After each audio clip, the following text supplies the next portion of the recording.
sou o pastor Edivaldo Bino, da paróquia de Califórnia, em Domingos Martins, Espírito Santo, da Igreja Evangélica de Confissão Luterana no Brasil.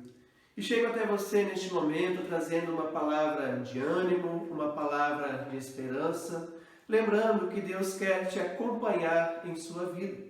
E assim te acolho com a palavra do profeta Isaías, no capítulo 55, versículo 11, onde Deus nos diz: a palavra que sair da minha boca não voltará vazia para mim, mas fará o que me apraz e prosperará naquilo para que a designei.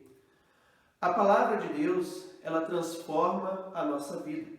E convido você a nos acompanhar neste momento de celebração, para que a palavra de Deus também possa tocar o seu coração. E aqui celebramos em nome e na presença de nosso Trino Deus, o Pai, o Filho e o Espírito Santo. Amém. E convido para cantarmos.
Meu querido irmão, minha querida irmã, neste momento vamos reconhecer diante de Deus as nossas falhas, colocar na presença de Deus toda a nossa culpa por causa dos erros que nós cometemos.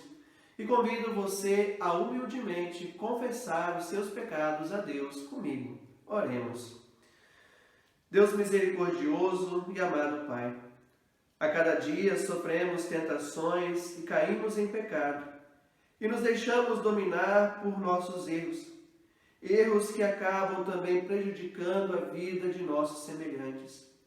Mas muitas vezes, ó Deus, também negamos esses nossos erros e nos julgamos melhores do que os outros, e condenamos aqueles que consideramos ser mais pecadores do que nós.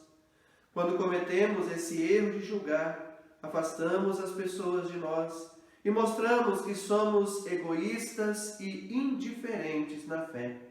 Por isso, Senhor Deus, tira de nós todo o nosso egoísmo, toda a nossa vaidade. Não é nossa tarefa julgar, e sim ajudar a quem precisa de nós. Tira de nós, ó Pai, a nossa culpa, o nosso pecado. Que a Tua palavra possa transformar nossa vida e nos motivar para viver o arrependimento diário.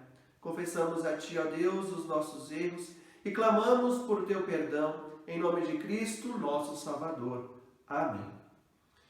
E meu querido irmão, minha querida irmã, não deixe o mal dominar a sua vida. Cristo quer te libertar de todo esse mal que você carrega, de todo esse mal que existe em nosso mundo. Cristo quer nos libertar do poder do pecado, quer nos libertar de toda a culpa.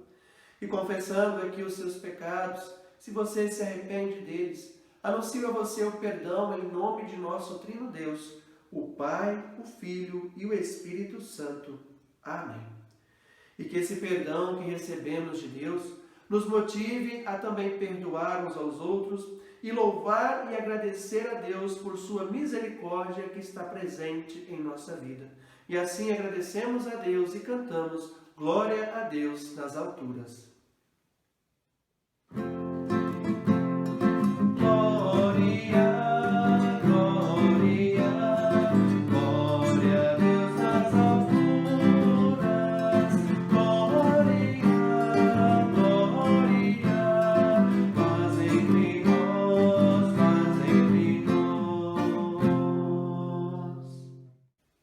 Convido agora a me acompanhar numa oração. Amado Deus e querido Pai, por meio de Teu Filho Jesus Cristo, Tu nos ensinaste o perigo de julgar os outros. E por esse motivo, correr também o perigo de nos tornar uma pessoa fechada e capaz de excluir as outras pessoas, impondo barreiras diante das diferenças que existem entre nós. Por isso, ó Pai, ajuda-nos a evitar julgamentos desnecessários da vida dos outros. Ensina-nos, sim, a acolher e ajudar aqueles que passam por situações difíceis. Que assim, ó Pai, possamos semear o Teu Evangelho de paz, de amor e justiça entre nós. E com paciência, com perseverança, nos dedicar a viver sinais do Teu reino, ali onde nós vivemos, junto à nossa família, junto àqueles que estão ao nosso lado. E isso te pedimos, ó Deus, em nome de Teu Filho Jesus Cristo, Ele que contigo e com o Espírito Santo vive e reina de eternidade a eternidade. Amém. E convido para cantarmos. Glória para sempre ao Cordeiro de Deus, a Jesus.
Neste momento, vamos acompanhar a leitura da carta do apóstolo Paulo aos Romanos, no capítulo 8, os versículos 12 a 25. Romanos, capítulo 8, versículos 12 a 25. Acompanhe a leitura comigo. Portanto, meus irmãos, nós temos uma obrigação que é a de não vivermos de acordo com a nossa natureza humana. Porque se vocês viverem de acordo com a natureza humana, vocês morrerão espiritualmente. Mas, se pelo Espírito de Deus vocês matarem as suas ações pecaminosas, vocês viverão espiritualmente. Pois aqueles que são guiados pelo Espírito de Deus são filhos de Deus. Porque o Espírito que vocês receberam de Deus não torna vocês escravos e não faz com que tenham medo. Pelo contrário, o Espírito torna vocês filhos de Deus, e pelo poder do Espírito dizemos com fervor a Deus, Pai, meu Pai. O Espírito de Deus se une com o nosso Espírito para afirmar que somos filhos de Deus. Nós somos seus filhos, e por isso receberemos as bênçãos que Ele guarda para o seu povo. E também receberemos com Cristo aquilo que Deus tem guardado para Ele. Porque se tomamos parte nos sofrimentos de Cristo, também tomaremos parte na sua glória. Eu penso que o que sofremos durante a nossa vida não pode ser comparado de modo nenhum com a glória que nos será revelada no futuro. O universo todo espera com muita paciência o momento em que Deus vai revelar o que os seus filhos realmente são. Pois o universo se tornou inútil, não pela sua própria vontade, mas porque Deus quis que fosse assim. Porém, existe esta esperança. Um dia o próprio universo ficará livre do poder destruidor que o mantém escravo e tomará parte na gloriosa liberdade dos filhos de Deus. Pois sabemos que até agora o universo todo geme e sofre como uma mulher que está em trabalho de parto. E não somente o universo, mas nós que temos o Espírito Santo como o primeiro presente que recebemos de Deus, nós também gememos dentro de nós, mesmo enquanto esperamos que Deus faça com que sejamos seus filhos e nos liberte completamente. Pois foi por meio da esperança que fomos salvos. Mas se já estamos vendo aquilo que esperamos, então isso não é mais uma esperança, pois quem é que fica esperando por alguma coisa que está vendo? Porém, se estamos esperando alguma coisa que ainda não podemos ver, então esperamos com paciência. E vamos acolher a palavra do Evangelho de nosso Senhor Jesus Cristo cantando Aleluia. Aleluia, aleluia, aleluia, aleluia,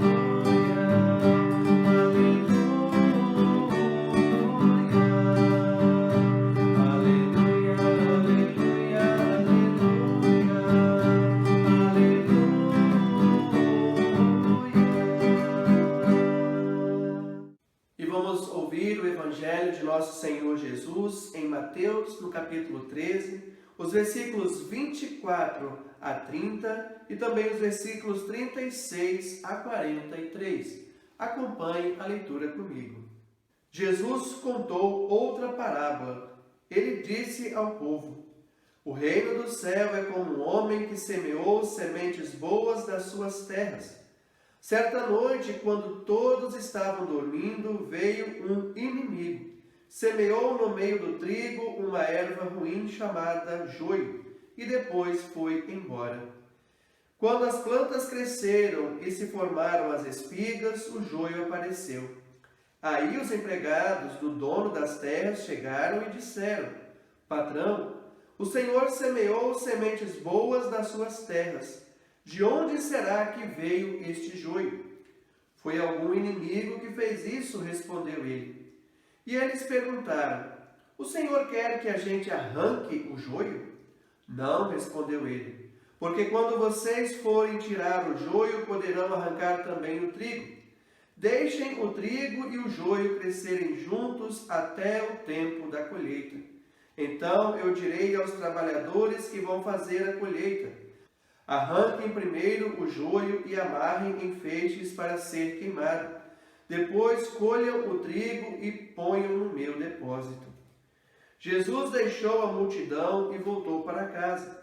Os discípulos chegaram perto dele e perguntaram: Conte para nós o que quer dizer a parábola do joio. Jesus respondeu: Quem semeia as sementes boas é o Filho do Homem. O terreno é o mundo. As sementes boas são as pessoas que pertencem ao reino, e o joio as que pertencem ao maligno. O inimigo que semeia o joio é o próprio diabo. A colheita é o fim dos tempos, e os que fazem a colheita são os anjos. Assim como o joio é ajuntado e jogado no fogo, assim também será no fim dos tempos. O Filho do Homem mandará os seus anjos, e eles ajuntarão e tirarão do seu reino todos os que fazem com que os outros pequem e também todos os que praticam o mal.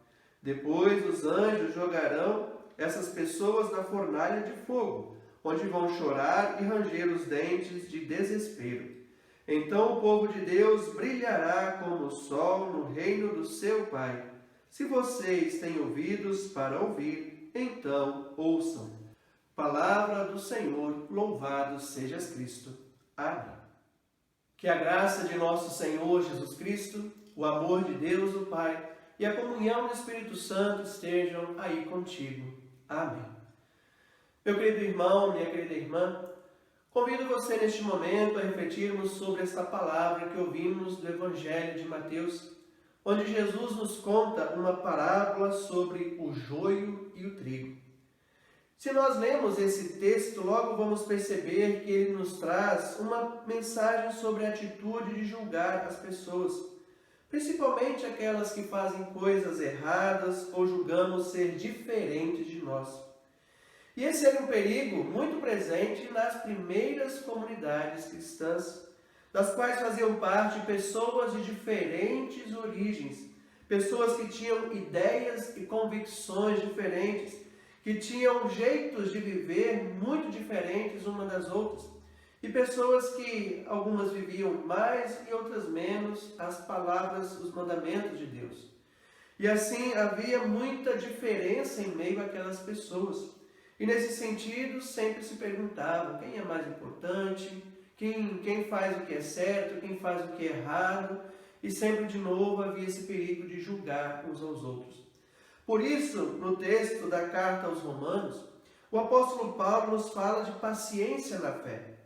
Nosso desejo é de que tudo fosse perfeito em nossa vida, de que pudéssemos já viver o reino de Deus completo entre nós, mas ainda não chegamos lá. Nós vivemos entre sinais do reino de Deus, vivendo alegrias no dia a dia, mas também vivemos muitos sinais de que o mundo ainda é dominado pelo pecado. Vivemos muitos sinais de sofrimento em nosso meio. E aqui na nossa vida temos que lidar com coisas boas e com coisas ruins que acontecem, mostrando também, através desses desafios, a cada dia, se a nossa fé está ou não firmada em Deus. E como pessoas movidas pelo Espírito Santo de Deus, uma coisa que nós temos que cuidar muito é com o nosso modo de viver e também com a maneira que nós tratamos e julgamos as outras pessoas. Esse perigo não existiu só lá na época das comunidades do apóstolo Paulo. Esse perigo também existe hoje, na sua vida, na sua família, na sua comunidade, com as pessoas com quem você vive. Muitas vezes somos nós que caímos nessa atitude de julgar, ou às vezes somos nós que somos julgados e condenados por alguma coisa que nós fazemos, ou por algum modo, que nós nos comportamos. Esse perigo é muito presente na vida em sociedade. E sabemos aquilo que é certo, nós sabemos aquilo que é errado, sabemos daquilo que Jesus nos ensina no Evangelho, tentamos viver o Evangelho, mas como nos comportamos quando vemos pessoas que agem e que vivem diferente de nós? Pessoas que não conseguem ou não querem fazer aquilo que é certo diante de Deus. Cabe a nós, eu pergunto, cabe a nós julgar essas pessoas? Nós somos os juízes sobre a vida dessas pessoas? Eu digo a você que não. E se temos essa vontade, ou se tentamos ser esses juízes na vida dos outros, nós estamos errando muito e mostramos que ainda não entendemos o que é ser uma pessoa cristã. E na parábola, então, que Jesus nos conta, ele ensina sobre esse cuidado de avaliar, de julgar aqueles que são bons, aqueles que são maus. E aí Jesus vai também nos ensinar a ter paciência na fé, para conhecer as pessoas pelos seus frutos, pelos frutos da fé, e não apenas pela sua aparência, pelo seu comportamento ou pela imagem que ela passa para a gente. Por isso Jesus faz uma comparação com o reino dos céus. O reino dos céus é como um homem que semeou boas sementes de trigo em suas terras. Mas à noite veio o inimigo que semeou as sementes de mato, e esse mato era o joio, uma planta muito parecida com o trigo. E aqui já de início percebemos nessa parábola algo muito interessante na questão da filosofia. quando a gente fala sobre o bem e o mal. Quando Deus faz algo de bom na nossa vida, quando Deus criou o mundo que era bom, isso também atrai aquilo que é mal, aquilo que é contrário à vontade de Deus. Deus, ele ensina o bem, mas nós sabemos que isso também pode puxar aquilo que é mal, se nós não cuidarmos e não vivermos sempre esse bem que Jesus nos ensina. E o bem e o mal crescem naturalmente dentro de nós, crescem também naturalmente em nosso mundo. As duas coisas existem juntas. E isso está acontecendo ali naquela plantação. O trigo e o joio estão crescendo juntos. E veja essa imagem. Você consegue dizer o que é trigo, o que é joio nessa plantação? Você consegue diferenciar as duas plantas? Eu não consigo. Para mim é tudo igual.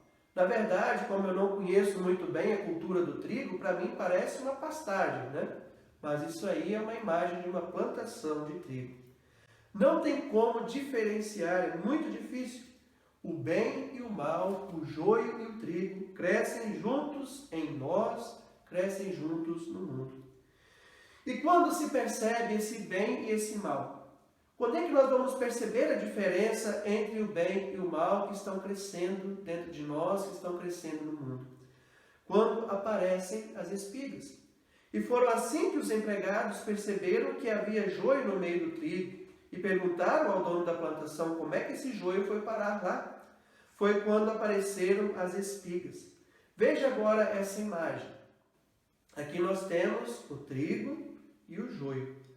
Apesar de ainda serem muito parecidos no momento em que estão soltando, né, as sementes, estão aparecendo ali as espigas, as sementes, já dá para perceber o que é trigo e o que é joio. E isso se percebe pelas sementes. Os empregados, quando viram as espigas se formando, perceberam então esse joio em meio ao trigo e não sabiam de onde ele veio. Nós somos esses empregados. Nós não sabemos de onde o mal vem em nossa vida, de onde o mal vem em nosso mundo. Mas logo nós queremos julgar, nós queremos dizer o que é o bem, o que é o mal, queremos logo condenar aquilo que é mal. Mas Deus, o dono da plantação, ele disse que foi o inimigo que fez isso. Ou seja, quem causa esse mal é o inimigo, é o diabo, que representa tudo que é contrário ao Evangelho. Tudo que é contrário ao amor de Deus, ao amor ao próximo, tudo que representa aquilo que quer nos afastar do reino de Deus.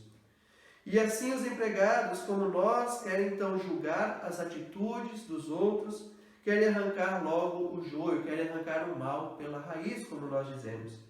E querer arrancar o joio representa a nossa atitude de querer ser o juiz sobre a vida dos outros, de sermos o juiz no lugar do próprio Jesus Cristo. E isso vai nos causar um grande problema, porque se nós queremos ser esse juiz, fazemos algo muito errado. E o dono da plantação lembra que se agirmos assim, podemos acabar arrancando algum trigo junto com o joio. E o que isso significa? Quando nós queremos julgar, nós podemos julgar alguém que é bom, dizendo que essa pessoa é má. Ou nós podemos falar que alguém que é mau, ele é bom. Nós não entendemos muito bem sobre o que é o bem e o mal. Nós não entendemos muito bem sobre o reino de Deus, sobre a vontade de Deus.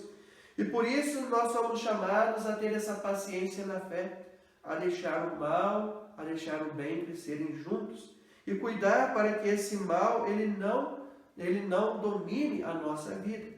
E em sua sabedoria, então, Jesus vai lembrar nessa parábola que a fé tem a ver com paciência. A paciência nos leva a esperar. E nessa espera, ele lembra que o patrão pede para arrancar o joio somente quando vier a colheita, somente quando os frutos estiverem maduros. Até lá, as plantas crescem juntas. E esses frutos, o que eles representam? Os frutos do trigo, os frutos do joio, representam as nossas atitudes, a forma como nós agimos, a forma como nós vivemos. E é na maneira como nós vivemos, como nos relacionamos com as pessoas, que nós vamos mostrar se nós somos trigo, ou seja, pessoas que fazem o bem, ou se nós somos joio, ou seja, pessoas que fazem o mal. E o que faz a pessoa ser joio, ser trigo, não está na sua origem, não está na sua aparência, mas está nos seus frutos, está na forma como vive a sua fé. E com os frutos maduros fica muito mais fácil diferenciar. Veja agora essa imagem. Essa mais amarelada é o trigo, e essa mais escura é o joio. Com os frutos secos, maduros, dá para perceber muito bem o que é cada um. E quem vai julgar o que é o joio, o que é o trigo na hora da colheita, não são os trabalhadores, não somos nós, mas Deus. O trigo será colhido e guardado, mas o joio será amarrado em feixes e queimado. E aqui dá até um medo nessa questão de condenação, de queimar aquele que é joio. Por que fala de queimar? Se você trabalha na roça, sabe que isso tem um significado muito interessante quando você junta um mato que você roçou, que você capinou e coloca fogo. Por quê? Para evitar que as sementes daquele mato se espalhem. E esse é o sentido então de queimar o joio. Queimar os seus frutos, queimar então as atitudes ruins, o mal que as pessoas produzem no mundo. E não deixar que esses frutos se multipliquem. O sentido aqui não é acabar com a vida da pessoa má. O sentido aqui é acabar com os frutos, com as sementes más que existem na vida dessa pessoa. Não cabe a nós, digo novamente, julgar a pessoa, condenar a pessoa por algo ruim, mas ajudar para que a semente má, as más atitudes, sejam tiradas do nosso meio, sejam queimadas em nosso meio. E ao ouvir essa palavra, os discípulos ficaram muito curiosos e perguntaram a Jesus sobre o que ela significava. E de um modo muito simples, Jesus vai explicar sobre a realidade do bem e do mal no mundo e também na vida das pessoas. Jesus diz que a terra é o mundo. Jesus, o Filho do Homem, é quem semeia a boa semente de trigo. O maligno ou o diabo, ou podemos dizer as forças do mal que existem nesse mundo e são contrárias a Deus, representam então aquele que semeia as sementes de joio. O bem e o mal crescem juntos em nossa vida e em nosso mundo. E nós só os percebemos quando os frutos aparecem. E por aquilo que as pessoas fazem que nós vamos perceber quem é bom, quem é mau. E a colheita é o fim dos tempos, o juízo final. E quem faz essa colheita são os anjos de Deus, que tiram do meio do povo aqueles que fazem o mal ou fazem com que os outros pequem. Os maus vão para o fogo. Os maus se acabam, perdem a vida. Os bons permanecem na glória de Deus. E essa parábola, meu querido irmão, minha querida irmã, não é uma parábola que quer te trazer medo sobre o juízo de Deus na sua vida. Na verdade, essa parábola quer te ajudar a refletir sobre a sua vida, sobre suas atitudes. Se você é uma pessoa que está fazendo o bem ou está fazendo o mal. Você é aquele que ajuda ou você é aquele que faz com que as outras pessoas pequem? Você é aquele que serve e ama o próximo ou você é aquele que faz mal para os seus semelhantes? E ao meditarmos sobre esta parábola, quero deixar para você aqui 4 atitudes, então, para você pensar em sua vida, a partir disso que essa parábola nos ensina. E a primeira dela é reconhecer-se como pecador. O mundo hoje ensina muito nós corrermos atrás de sucesso, conquistar nossos sonhos, nossos objetivos, querer ser mais ou querer ser perfeito em nossas vidas. Mas isso não existe. A vida ela é cheia de sofrimentos, dificuldades e precisamos da ajuda de Deus a todo instante. E por isso, ao precisar da ajuda de Deus, nós sempre de novo reconhecemos que nós não somos perfeitos, que nós somos pecadores e pecadoras. E Lutero nos ensina muito bem sobre isso. Ele fala que ao mesmo tempo nós somos justos e pecadores. Nós somos santos e pecadores ao mesmo tempo. Porque carregamos em nós uma força muito grande do mal que há nesse mundo. E reconhecer que nós somos pecadores é reconhecer que precisamos da ajuda, precisamos da graça de Deus. Que você tenha essa humildade de reconhecer os seus erros, de reconhecer aquilo que você precisa melhorar em sua vida. Não para mostrar para os outros que você é melhor, mas para você mostrar para si mesmo que você está buscando um caminho melhor em sua vida. E a segunda atitude é a misericórdia. Como é que você trata as pessoas que são diferentes de você? Como é que você trata as pessoas que você considera mais pecadoras do que você? Como Jesus tratou as pessoas pecadoras? Com misericórdia, com amor, com cuidado, ajudando essas pessoas a mudar o seu caminho de vida. Que você também, ao se reconhecer pecador, tenha misericórdia dos outros e possa agir com misericórdia junto às pessoas que estão ao seu lado, para também ajudar essas pessoas a melhorar o caminho da sua vida, a melhorar a sua relação com Deus. E outra atitude importante, então, aqui é a transformação. Se nós reconhecemos o erro, o mal que há em nós, é porque nós queremos melhorar, queremos buscar o bem que há em Deus. E que a sua vida seja uma vida transformada pelo Evangelho, pela Palavra de Deus. Que a sua vida seja orientada por esta Palavra. E que você se sinta transformado e cuidado sempre por Cristo, o nosso Salvador. Que Ele possa te ajudar a cada dia a se transformar numa pessoa melhor. E por último, então, deixo para você aqui uma quarta atitude, que lembra então a questão da paciência. Nós vivemos num mundo em que as coisas correm muito rápido, em que as coisas mudam muito rápido, em que as pessoas querem conquistar as coisas também em suas vidas muito rápido. Mas na fé nós aprendemos que temos que ser pacientes. Você quer ser feliz, quer ter uma vida boa? Isso não vai acontecer de uma hora para outra. É preciso colher, é preciso semear para você depois conseguir colher. É preciso ter paciência entre o semear e o colher. E o que você está semeando hoje? As suas atitudes estão mostrando que você está semeando semente de trigo ou semente de joio? Você está semeando o bem ou semeando o mal? Se você está semeando o bem, que você tenha paciência para colher esse bem. Se você está semeando o mal, também com muita paciência saiba que um dia você vai colher esse mal. Mas peço que você possa ter essa atitude da paciência em sempre fazer o que é certo. Semear muitas coisas boas à sua volta, junto à sua família, junto àqueles que vivem ao seu lado. E com paciência, com amor, com disposição, a nossa tarefa é cuidar para que o mal não cresça entre nós.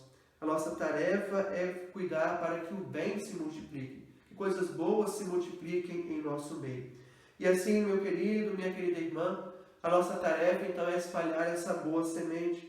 Deus quer acabar com aquilo que é mal, com as sementes ruins, com as atitudes ruins que existem na nossa vida e também na vida das pessoas. E que você seja um instrumento de Deus para promover a paz, o amor e a esperança que temos em Deus neste mundo marcado por tantas coisas ruins. Precisamos melhorar muito a nossa vida individual, a nossa vida em família, a nossa vida também em comunidade e sociedade. É preciso aprender mais a amar, a perdoar, a ter paciência, a fazer o bem. Que você possa crescer na fé, que você possa crescer no cuidado e no amor de Deus. E lembro de novo, não cabe a nós julgar. O que cabe a nós é ajudar e servir com muita alegria a nossos irmãos e irmãs. Seja um instrumento de Deus de paz, de amor e de esperança. Amém. E a partir desta palavra que aqui ouvimos, convido a testemunharmos a nossa fé, dizendo juntos as palavras do Credo Apostólico. Creio em Deus Pai Todo-Poderoso, Criador do céu e da terra, e em Jesus Cristo, seu Filho unigênito, nosso Senhor, o qual foi concebido pelo Espírito Santo, nasceu da Virgem Maria, padeceu sob o poder de Pôncio Pilatos, foi crucificado, morto e sepultado, desceu ao mundo dos mortos, ressuscitou no terceiro dia, subiu aos céus e está assentado à direita de Deus Pai Todo-Poderoso, de onde virá para julgar os vivos e os mortos. Creio no Espírito Santo, na Santa Igreja Cristã, a comunhão dos santos, na remissão dos pecados, na ressurreição do corpo e na vida eterna. Amém. E meu querido irmão, minha querida irmã, durante a nossa confissão de fé, você acompanhou em uma imagem muito interessante, que faz parte então de uma promoção que a nossa igreja está fazendo neste final de semana, o Dia da Solidariedade. Lembrando os mais de 70 mil mortos pela Covid-19 em nosso país. Já faz mais de 4 meses que as nossas igrejas estão fechadas, que nós não temos os cultos, presenciais, atividades presenciais. Com certeza estamos com muita saudade dos nossos encontros, dos nossos abraços, da nossa comunhão. Mas agora é um tempo em que nós queremos chorar com aqueles que choram, porque muitas famílias nesse tempo perderam seus entes queridos. Muitas famílias não puderam se despedir da forma tradicional de seus entes queridos. E por isso a nossa igreja que lembra que cada morte ela precisa ser lamentada, cada sofrimento precisa ser acompanhado, está motivando você também a fazer esse gesto de solidariedade, colocando aí na sua casa uma cruz, um ramo de flor e também um pano preto. E talvez então envolver, como eu coloquei aqui na nossa cruz no altar, essa flor envolvida pelo pano preto. Lembrando o nosso luto, mas também lembrando a nossa esperança. Orando a Deus e pedindo a Deus por todas essas famílias que estão sofrendo. E se você também tem carregado algum sofrimento em sua vida nesse tempo, com medo, com preocupação, que você também possa colocar isso nas mãos de Deus. E eu convido então a você também fazer na sua casa, como nós fizemos em nossas comunidades, colocar esta cruz, não importa o tamanho, mas pelo menos para poder colocar esse símbolo junto à sua casa, junto à sua família, essa cruz, essa flor e esse pano, lembrando o luto, lembrando o nosso lamento pelas muitas mortes que têm acontecido entre nós. E pedimos a Deus que esse tempo possa passar, que possamos voltar à vida normal que tínhamos antes, claro, marcados por essa experiência tão difícil na vida de muitas famílias, mas que a nossa esperança seja maior do que toda a nossa tristeza, do que toda a nossa dor. E proclamando essa esperança, convido então a orarmos. Bondoso Deus e amado Pai, apesar de nós vivermos muitas coisas erradas em nossa vida de fé, sendo uma delas ter essa atitude de julgar as outras pessoas, Tu nos ajudas, ó Deus, a corrigir a nossa vida, a viver conforme a Tua vontade. Tu não nos rejeitas por causa de nossos erros, de nossos pecados, mas o Teu amor e a Tua misericórdia presentes em nossa vida nos lembram que Tu queres transformar a nossa vida a cada dia, nos chamando para sermos instrumentos da Tua paz, do Teu amor, da esperança que temos em Ti. E este é um tempo, ó Deus, que precisamos muito de amor, de paz, de esperança. Colocamos aqui em Tuas mãos, ó Pai, as tantas famílias que em nosso país estão sofrendo pelo luto, pela perda de seus entes queridos por causa da Covid-19.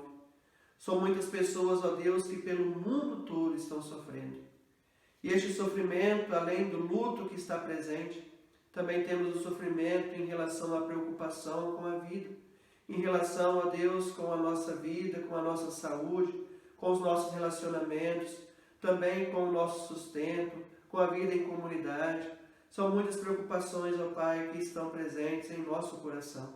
Tu sabes da aflição que nós carregamos. Tu sabes, ó Deus, do medo que nós enfrentamos. Mas sabemos que Tu és um Deus de bondade e misericórdia. E neste tempo tão difícil que estamos passando, Tu estás aqui ao nosso lado, nos dando força, nos dando esperança, nos dando a certeza da Tua ajuda. E por isso, ó Pai, colocamos em Tuas mãos essas pessoas que sofrem, as pessoas que estão doentes, as famílias que passam por momentos de crise e preocupação por causa do seu sustento, por causa da vida financeira, dificuldades financeiras. Colocamos em Tuas mãos, ó Deus, aqueles que se sentem depressivos, desanimados, solitários. Colocamos em Tuas mãos, ó Deus, aqueles que enfrentam situações difíceis em seus caminhos. Que Tu, ó Pai, venha nos trazer ajuda que tanto precisamos e nos ajudar, ó Pai, a não perder a fé e a esperança diante dessas dificuldades. Confiamos, ó Deus, e cremos em Teu amor e em Teu cuidado. E por isso colocamos a nossa vida em Tuas mãos, confiante que esse tempo, mesmo que deixe marcas profundas em nós, ele vai passar. E que quando passar, ó Deus, que possamos aprender a ser pessoas melhores e fazer mais aquilo que é da Tua vontade e viver mais aquilo que a Tua palavra nos ensina. E assim, ó Deus, colocamos a nossa vida em Tuas mãos e tudo mais que temos a Te pedir e agradecer. incluímos na oração que teu Filho Jesus nos ensinou. Pai nosso que estás nos céus, santificado seja o teu nome. Venha o teu reino, seja feita a tua vontade, assim na terra como no céu. O pão nosso de cada dia nos dá hoje, e perdoa-nos as nossas dívidas, assim como nós também perdoamos aos nossos devedores. E não nos deixes cair em tentação, mas livra-nos do mal, pois teu é o reino, o poder e a glória para sempre. Amém. E agora, meu querido irmão, minha querida irmã, estendendo as mãos, vamos pedir a bênção de Deus. Que o Senhor nosso Deus te abençoe e te guarde. Que o Senhor faça resplandecer o seu rosto sobre ti e tenha misericórdia de ti. Que o Senhor sobre ti levante o seu rosto e te conceda a sua paz. Amém. E que a bênção e a paz de Deus te acompanhem, que Deus oriente a sua vida e te traga sempre esperança e paz. Que Deus te acompanhe. Amém.